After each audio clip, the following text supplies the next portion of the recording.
Hey, how's it going? This is Kevin, and today I'm going to do a short episode 15 of the Ion stream. Figured I would let you guys know what I've been doing because I haven't done a video in about a week and a half. So, this is it. What is this, you might say? Well, this is what they call visual scripting. And what it is it's a way to create mods in Space Engineers. What you're looking at here specifically is, as this little box suggests, it adds GPS. You can see here I've got a variable for player ID and colors and waypoints. It all feeds into this. It's all kind of connected in a little chain here. This over here.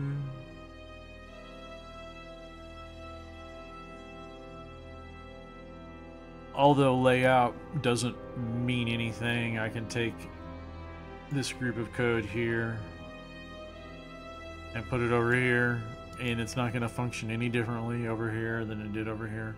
I do tend to kind of lay things out in a particular fashion.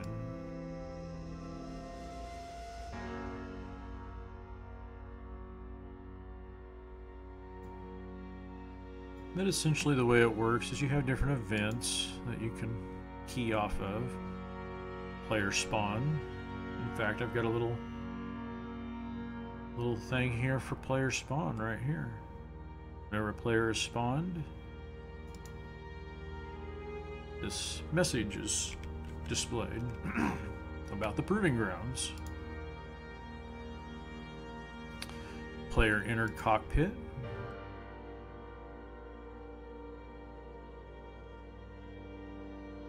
Where is that? There it is, player entered cockpit, see? And let's see, we have game start.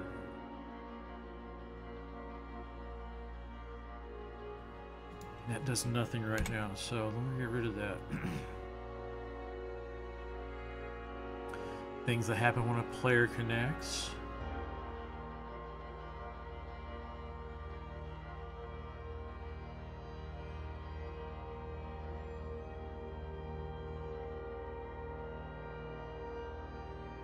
Things that happen on the update. The update is the clock tick of the game, so to speak.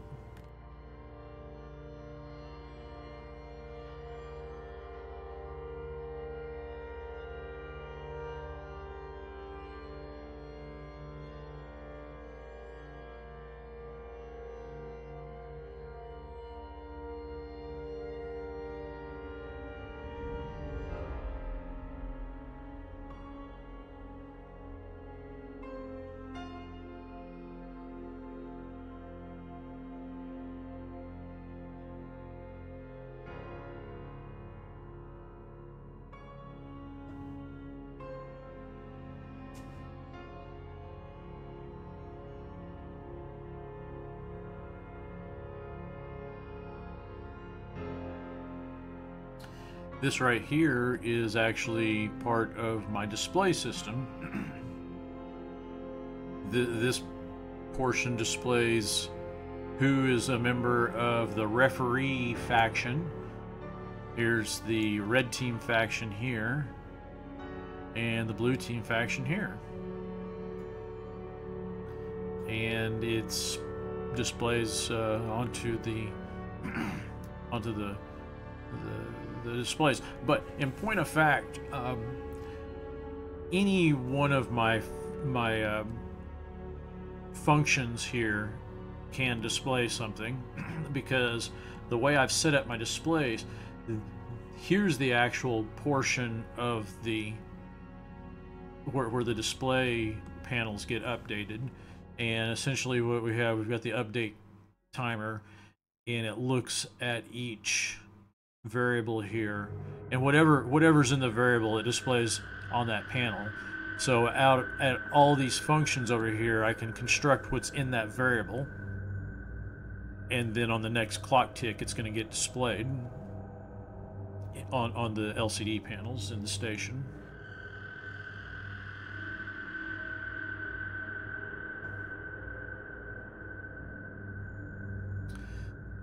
But what my main goal to really get done today is to here's my race circuit switch statement. Here are all of my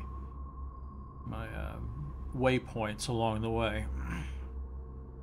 And essentially what this will do is as a person goes into waypoint 1, this will update the GPSs on the screen, set them up for heading them to waypoint 2A, which is the opening of a tunnel. 2B is the exit of the tunnel.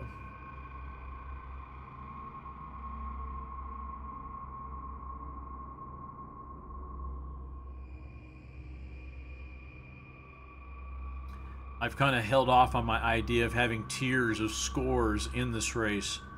I just need to get the GPS going first, and then I can make the race scoring more complicated, maybe a couple months out.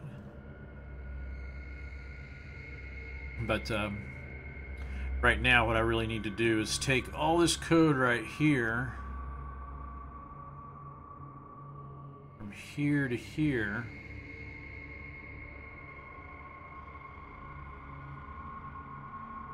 and I'm gonna move it up a little bit, and I'm also gonna copy it. Control C to copy. Now I can take and do a Control V to essentially paste. Well, not essentially, I'll paste this in here.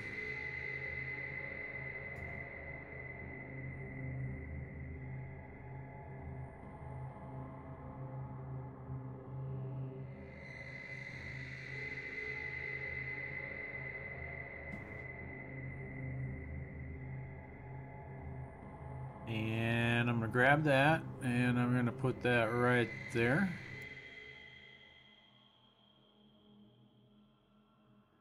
And we're going to change this to past red.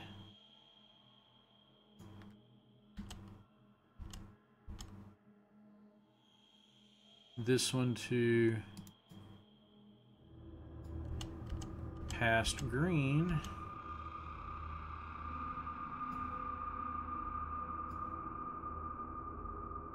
This one to past blue.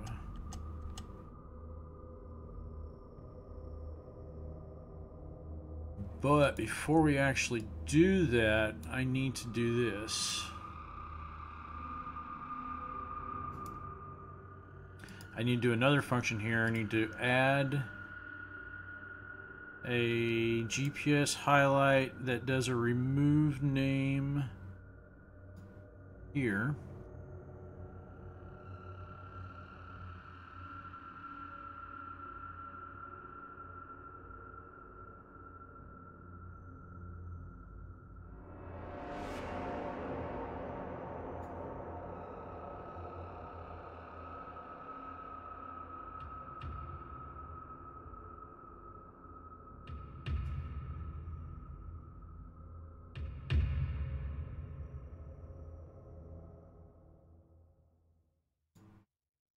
Okay, and now what this is going to do is right before it adds this GPS point. You know what else I'm going to do? Because I added this thinking it was going to add in a flash, and it didn't. So I'm going to go ahead and pull that. And I'm going to go and I'm going to do a Control C, and I'm going to go over here and do a Control V.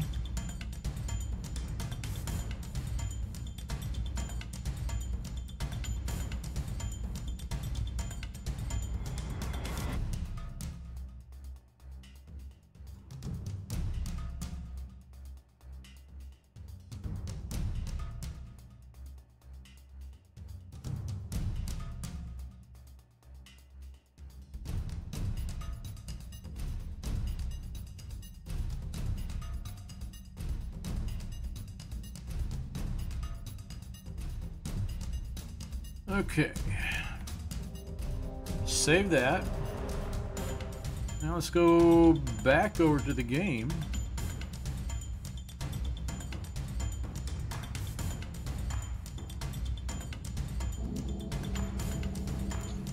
We're going to exit the main menu.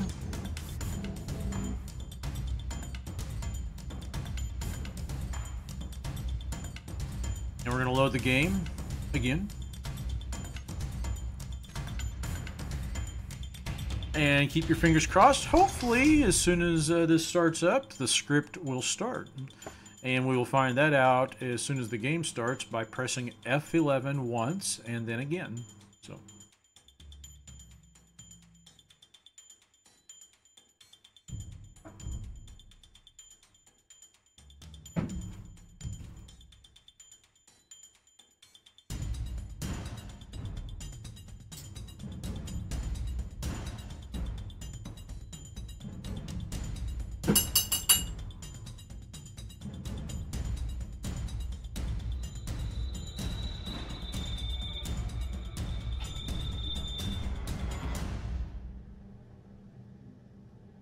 Okay, let's see if it started up. There we go. The script is running. Excellent. So, now that we know it's running, let's do this. I'm going to switch over to the red team.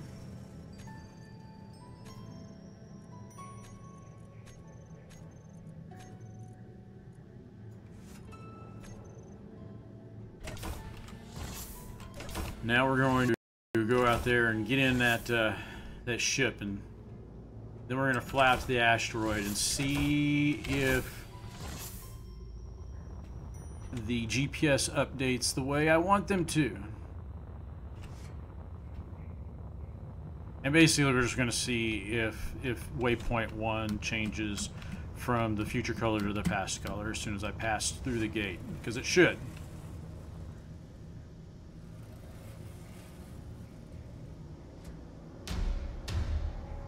Okay, here we go. Alright. Fired it up. There's waypoint 1.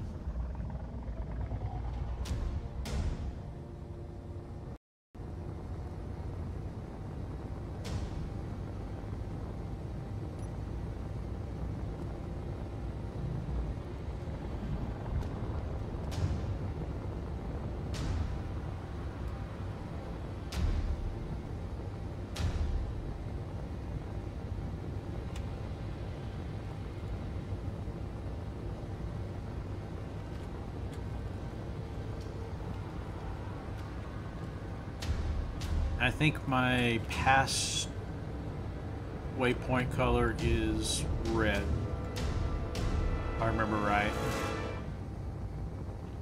Not a really dark red though. At least maybe, I'm not certain. We'll find out. And I noticed that once again, YouTube is really sucking on the whole bandwidth and frame rate bullshit. YouTube, you guys suck.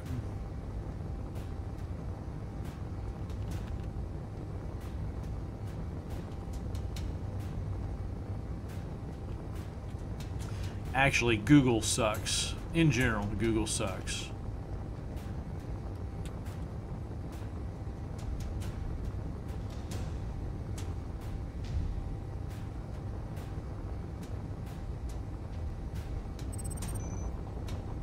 Okay, excellent. Waypoint 1 turned red. Excellent, excellent, excellent. I like. I'm happy.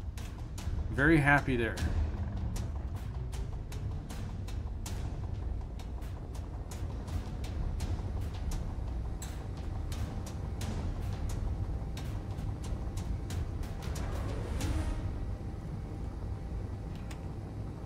So we're gonna head on back here and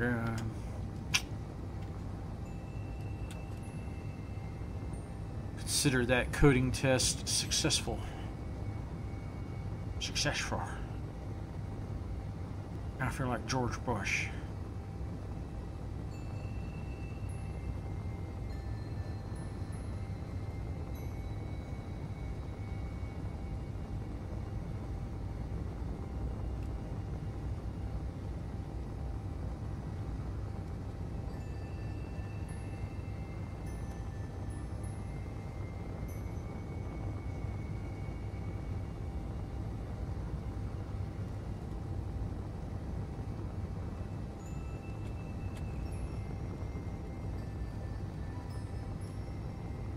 I'm thinking about changing or using a mod to change the skybox colors.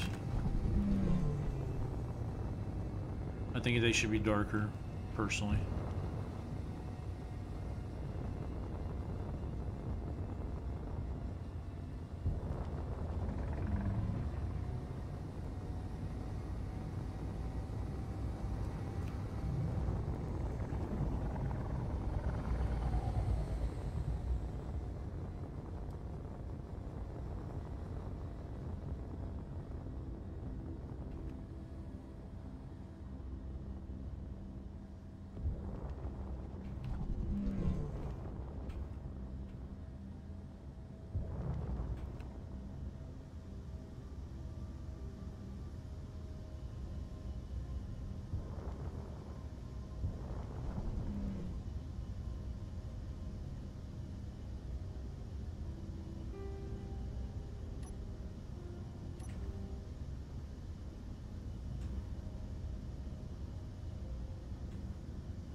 So my whole proof of concept worked. Now I'll be able to expand that out and get the whole waypoint system working a bit better.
Okay, let's go ahead and come on over here. Let's leave this faction.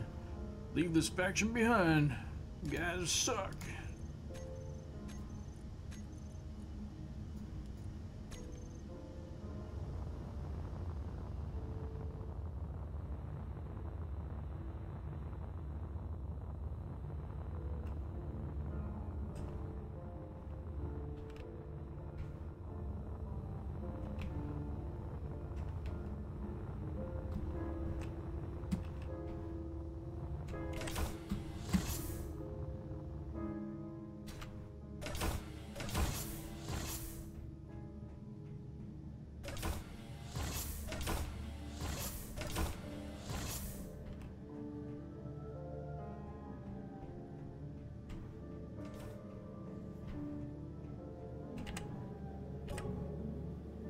Oh, wait a second. I'm not even survival. What am I doing?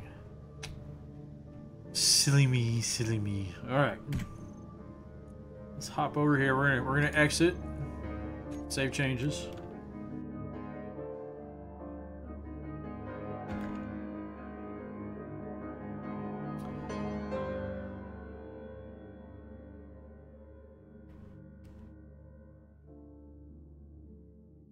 Now let's transition back over to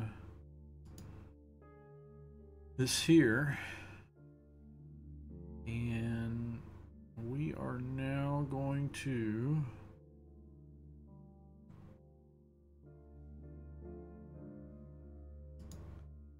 that should be changed to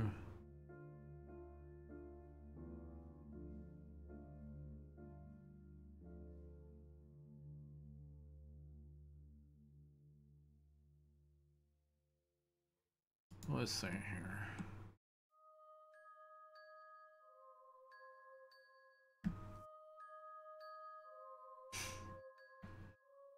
Wait a second here. This is current.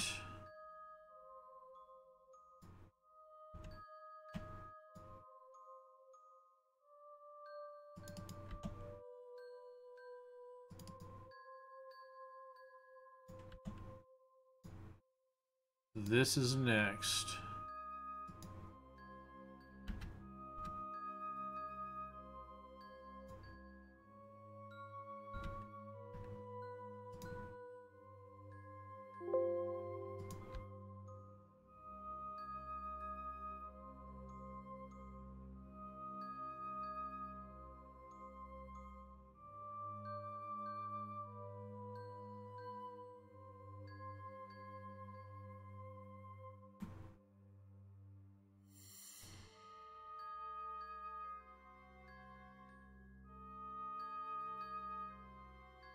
We actually need to get rid of that one too, and we need to take and Control C, copy that baby right there.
Okay. We changed that one to past.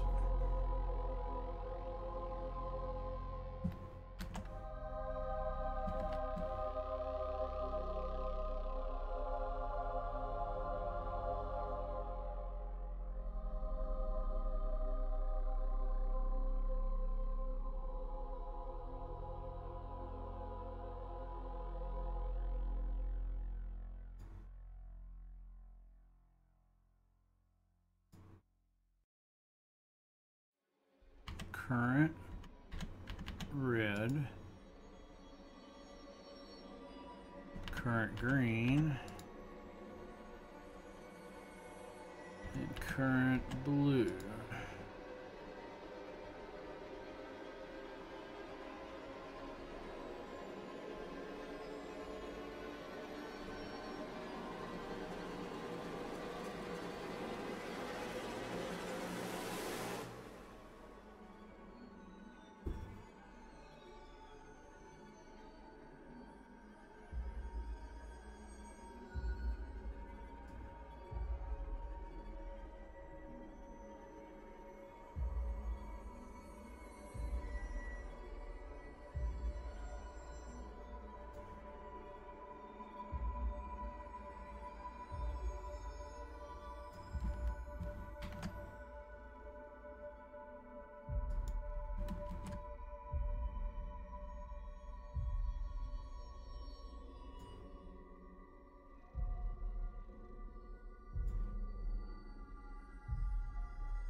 Okay. Now there's that one.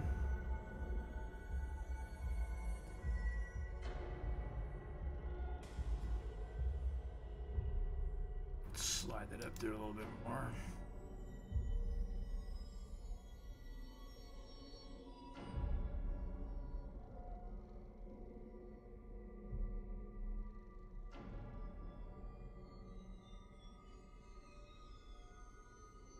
Second here, am I missing something there? It was just kind of offset because of reasons. Okay. Reasons.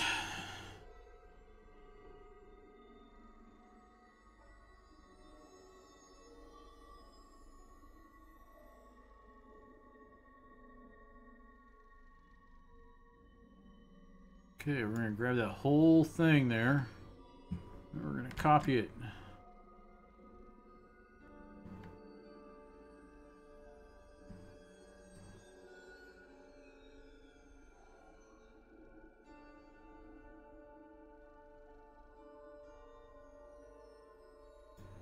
And frankly, we're going to copy it several more times. In fact, we should copy it or paste it. 1, 2, 3, 4, 5, 6, 7, 8, 9.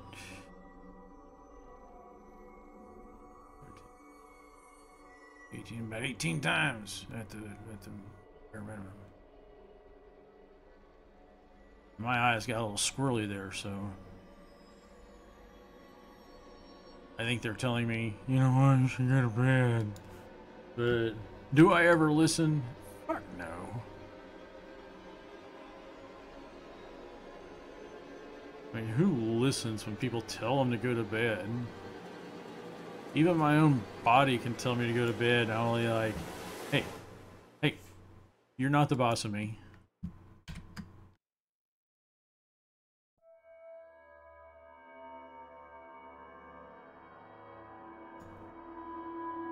But what I'll do is each chain down, I'll move the, where it changes.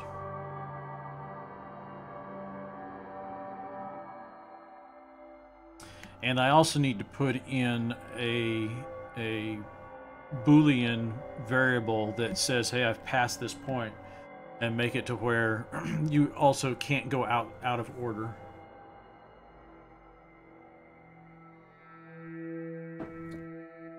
I just haven't added that in, but I'll be able to add it at the very beginning here, right here in the beginning, and it'll be if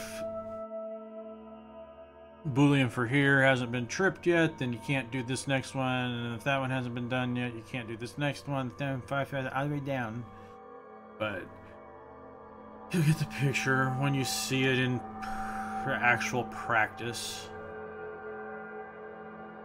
It'll just be a safeguard to where you can't do things out of order. That's all.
And I'm really going to have to do a lot of artful sliding around to make this,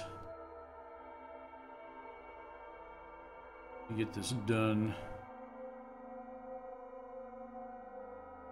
I have tried on multiple occasions to make a script, an outside script work, and I have not been able to get that to work at all. I have to do more research into that one.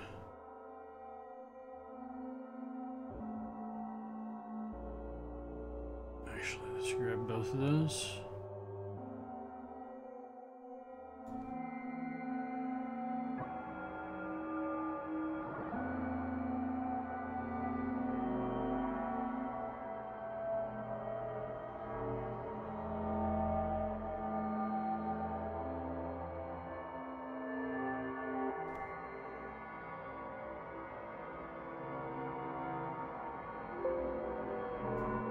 Interesting, this thing is acting quite laggy.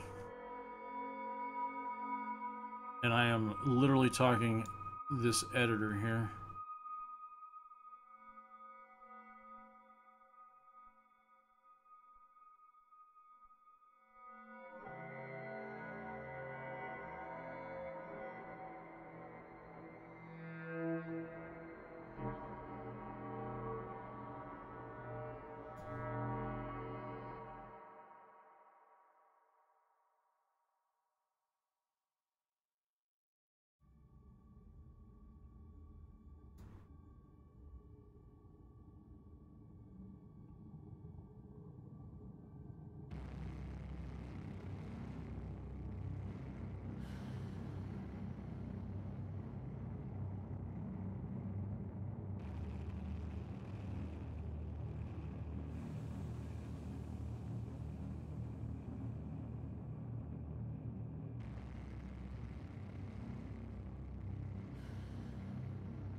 Okay, we need to drag that from there to here.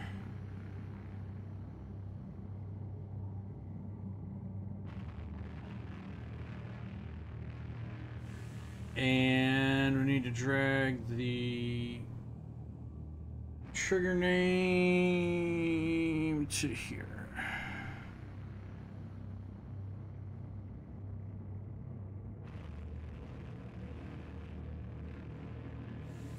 Now we need to take this bit right here.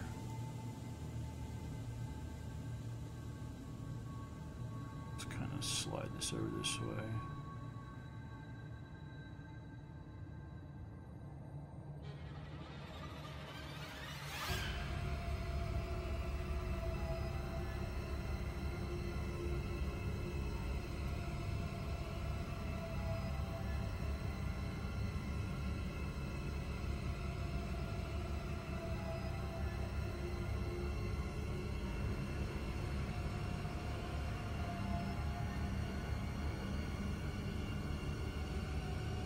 Even just this little bit right here is kind of lagging quite a bit. I'm trying to slide that. It's weird. That is very weird. That is just really, really weird.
Okay. See if we can grab that right there. Jesus Christ, this thing is just going so slow and clunky right now. I've never had it work this slow and clunky. It might be because I'm trying to stream, I guess.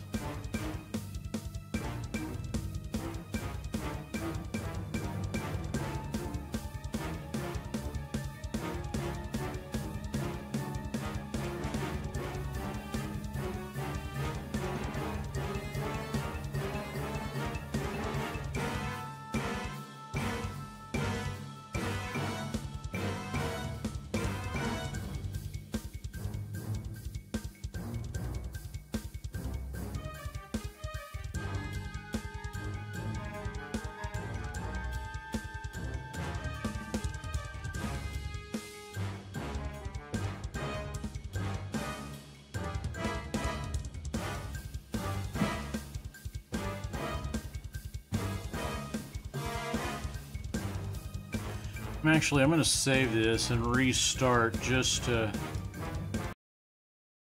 make certain I'm saving everything.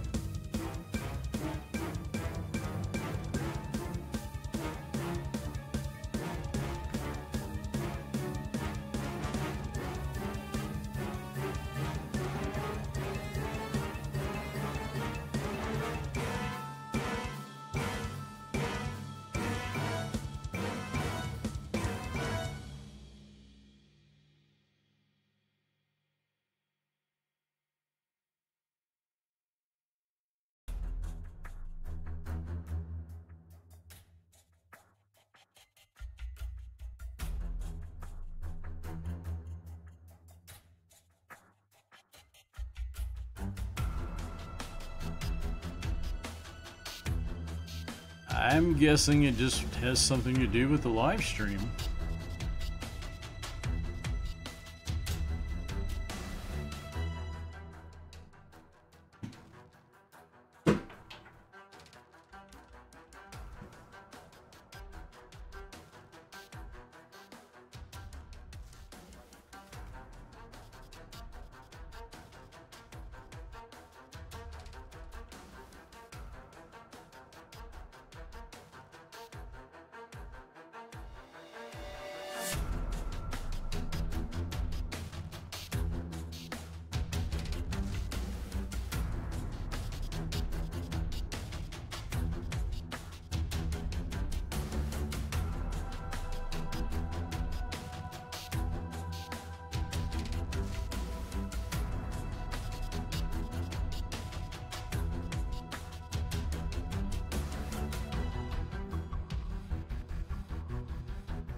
Okay, let's take...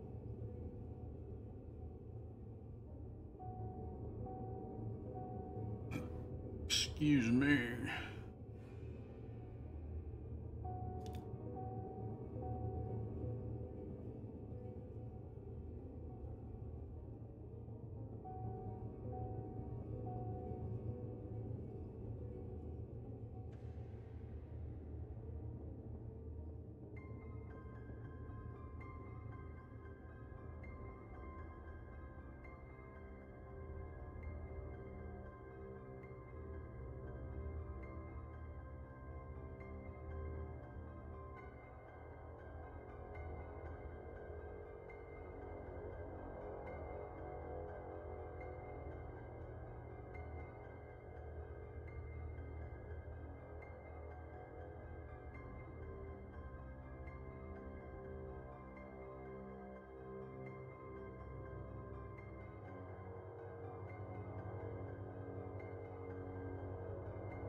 Now, if you want to see what this is essentially doing, what it does is it writes this.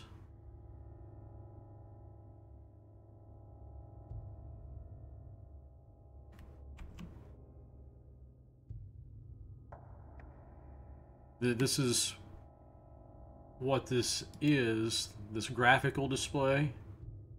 Here it is compiled, or pre-compiled, I guess would be the better way to put it.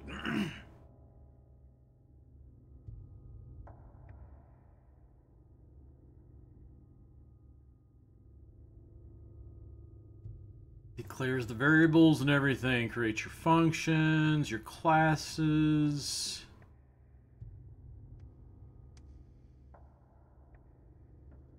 All of that.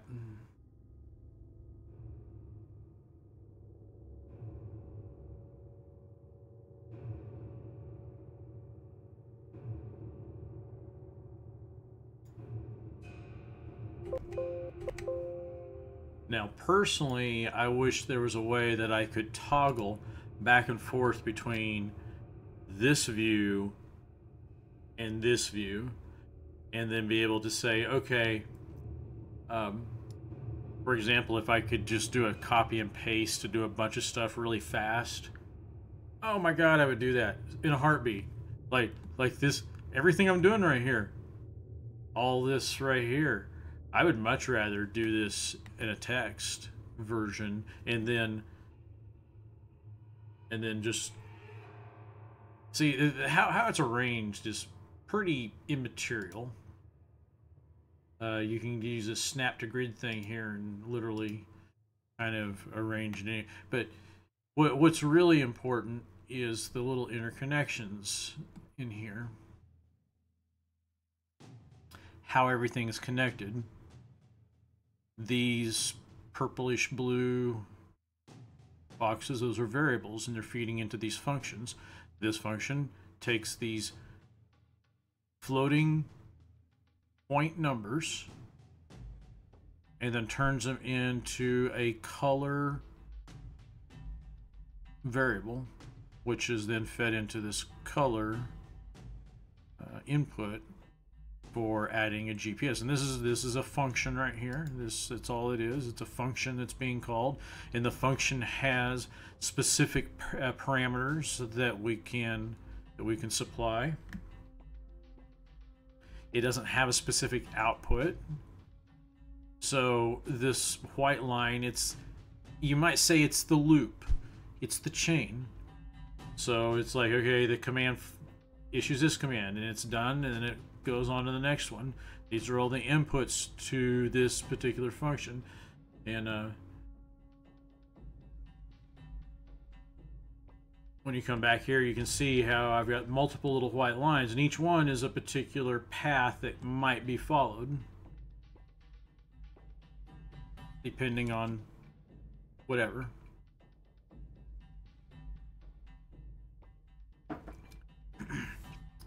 in the case of this switch block here, and it's a graphical representation of the switch statement. Some people may know it as the select case statement, but it's basically saying if variable A equals this value, start, go this line. If it equals WP1, go to this line. If it equals WP2 dot A, go to this line, and so on and so forth. And I'll have one for each one of these.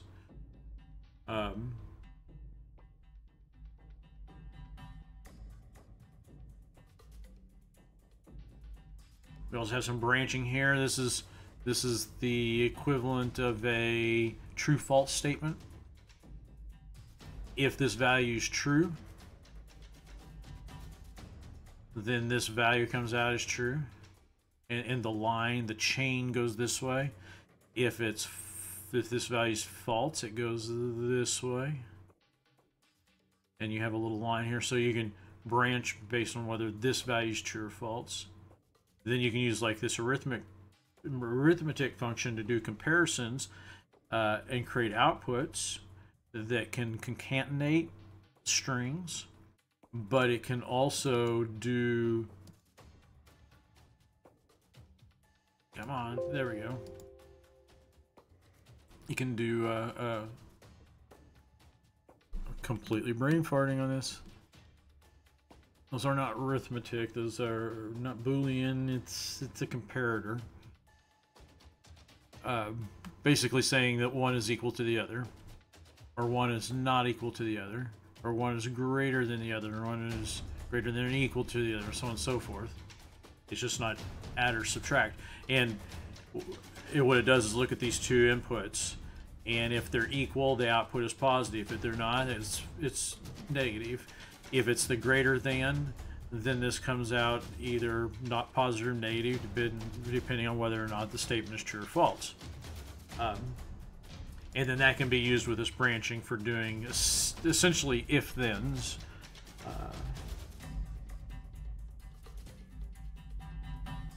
But you got a bunch of functions that you can add in here.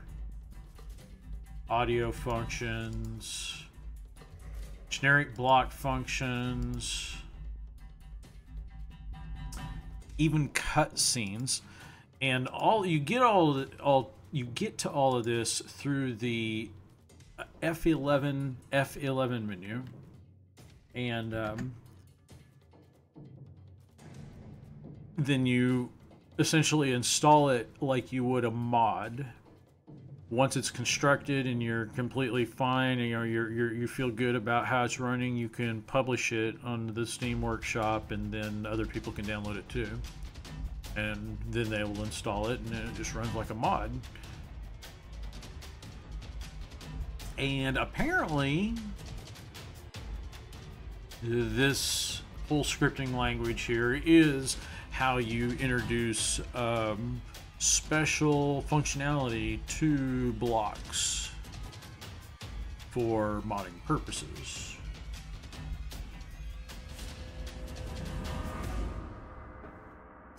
I haven't gotten that deep into it yet, but okay. Here's my intent. This is publicly stating right here. Here's my long-term goal. I'm going to make a Space Engineers mod that is essentially a multiplayer campaign, and it is not a one-off 8-hour campaign. It's a persistent campaign. So it essentially, it wouldn't be necessarily a campaign, just be a role-playing, almost like WoW or something. But I am going to take the spider AI and reskin it with something that's kind of like the Thing or an alien or some type of life form, like in that movie Life, some type of thing that will attack you and make it to where they randomly spawn. I would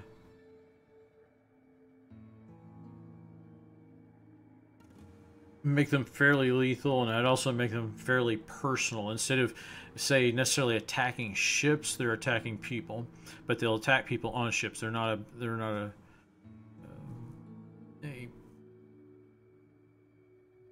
you know, they're not planet side necessarily, but make a whole game centered around that, and have a story where you're trying to get to the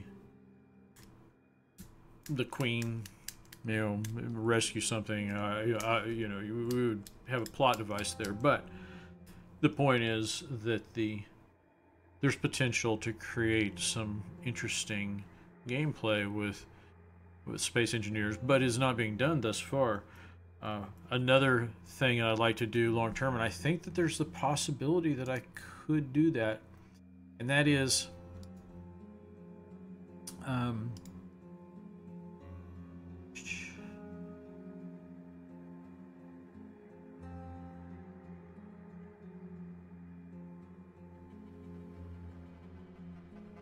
I thought I saw a get copy or create copy, but I would like to make a mod that I could run the mod, and then somebody else could run the mod in their world, and I have it running in my world. And as long as we're both running the same mod, our worlds are connected.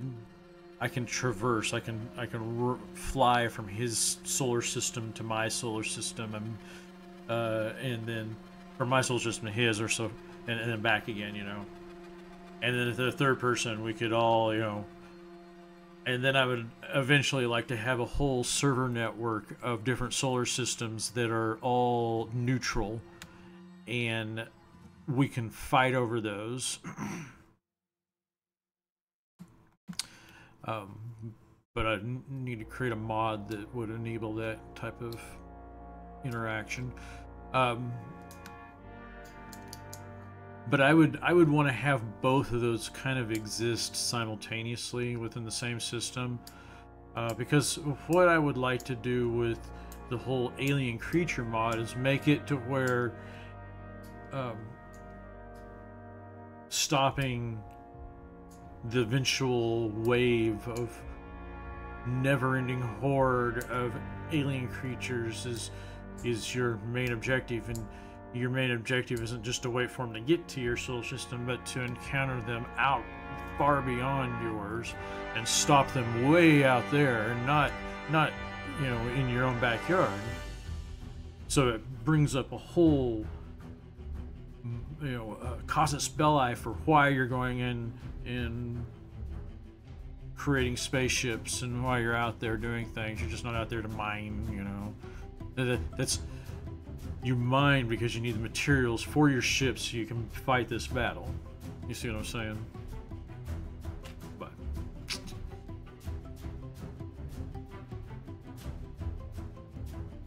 and then to have the ability to go from one solar system to another enables you to go to where they're at. And eventually you're wanting to get to their home solar system and eradicate them at their source. Yes.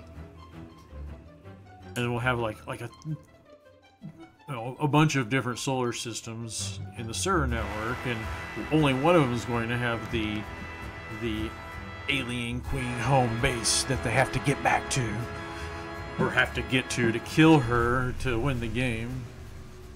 And if we have, you know, like several thousand solar systems or more that they have to go through to find them, that's gonna be, could be interesting.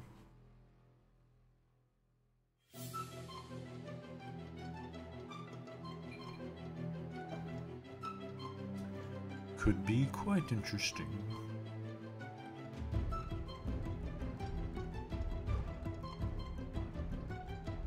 Well, I tell you what, it is 23:30, or coming up on it very quick, 23:26 in my specific time zone. So I'm going to go ahead and bring this particular episode to a close.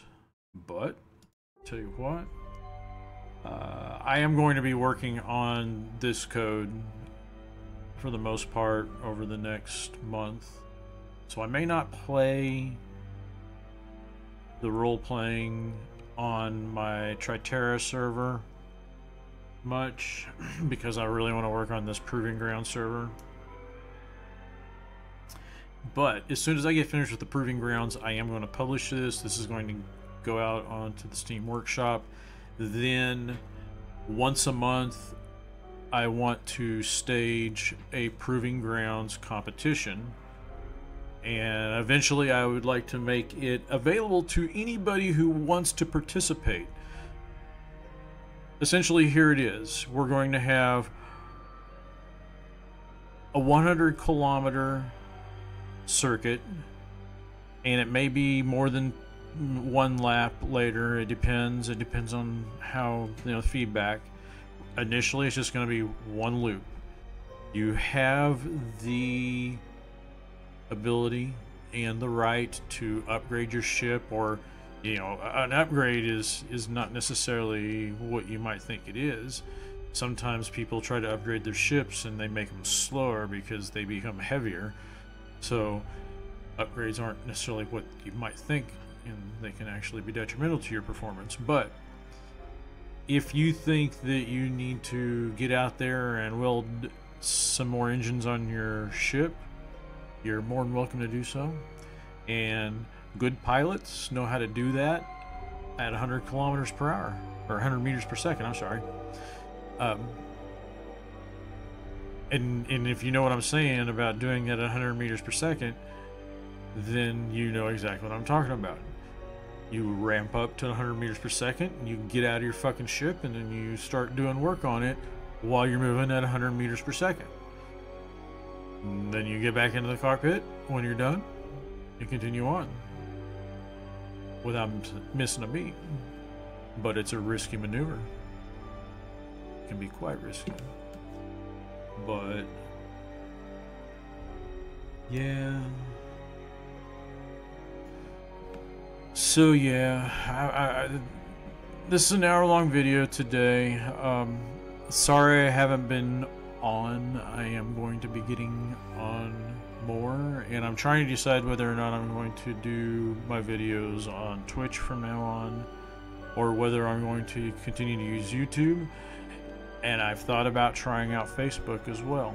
See, you gotta understand, I don't give a flying fuck about money. I am not gonna monetize this. This is,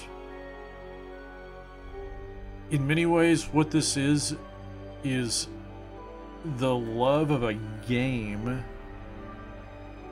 and I want it to have a greater fan base, and I want to help solidify that fan base and bring it into focus, and help that fan base communicate back to the creators of this game, because it's got a ton of potential.